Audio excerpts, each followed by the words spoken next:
గుంటూరు జిల్లాలో Krosuru market yard మాజీ chairman ఈదా సాంబిరెడ్డిపై హత్యాయత్నం జరిగింది. దారి కాచి సాంబారెడ్డిపై దుండగులు దాడి చేశారు.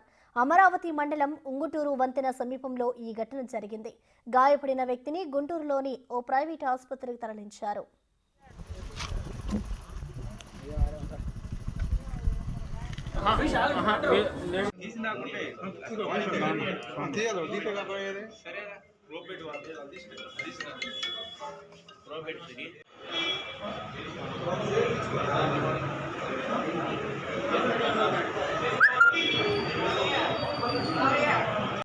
మా ఇద్దరు